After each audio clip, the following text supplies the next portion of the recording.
Viewers, আজকে আমি চলে এসেছি শ্যামলী পার্কের সামনে। আর এখানে এমন একটা ফুচকা খেতে যাচ্ছি যেটার দাম 50 টাকায়, কিন্তু টেস্টের লেভেল একদম আলাদা। আর ভিউয়ার্স, আপনি বিশ্বাস করবেন না, এই ফুচকার সাইজগুলো দেখলে মনে হবে এটা ফুচকা না, ছোট ছোট বোমা। সবচেয়ে অবাক করার বিষয় হলো 50 টাকায় এত বড় বড় ফুচকা। ঢাকায় এই দামে এমন ফুচকা পাওয়া সত্যি বিরল। আসসালামু আলাইকুম ভাই। ওয়ালাইকুম সালাম। ভাই, ফুচকা কত করে বিক্রি করতেছেন আর চটপটি কত করে? ফুচকা হয়েছে আপনার বড় ফুচকা আছে 50 টাকা, ছোট ফুচকা আছে 50 টাকা, বেলপুরি আছে 50 টাকা, চটপুরি আছে 50 টাকা, দই ফুচকা আছে 100 টাকা, রাজকাচুরি আছে আপনার 150 আর টাকা। এটা লোকেশন কোথায় আপনার? শ্যামলী পার্কের মাঠ, আনন্দ বিদ্যালয়ের গেটের সামনে। এটা কি মাঠ না? হ্যাঁ, এই যে এটা হলো পার্কের মাঠ। আচ্ছা, 50 টাকা একটা বানান ফুচকা।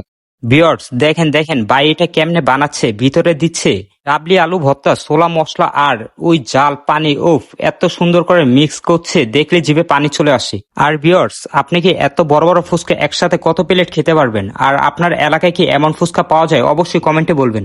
দেখি আমি কি এই সব ফুচকা শেষ করতে পারি কিনা। প্রথমটা খাই। ওহ, জাল টক মশলা কম্বিনেশন একদম পারফেক্ট। ফুচকাটা এত মজার, এটা খেতে খেতে মনে হচ্ছে আরেক প্লেট নিয়ে ফেলি। ভিউয়ার্স, আপনারা কমেন্টে বলেন আপনি কি এত বড় বড় ফুচকা কত পিস খেতে পারবেন। ভিডিওটা ভালো লাগলে লাইক দিন, আর এমন মজার ফুড ভিডিও দেখতে চাইলে ফলো করে রাখুন, কারণ আমরা প্রতিদিন এমন নতুন নতুন জায়গা নিয়ে আসি।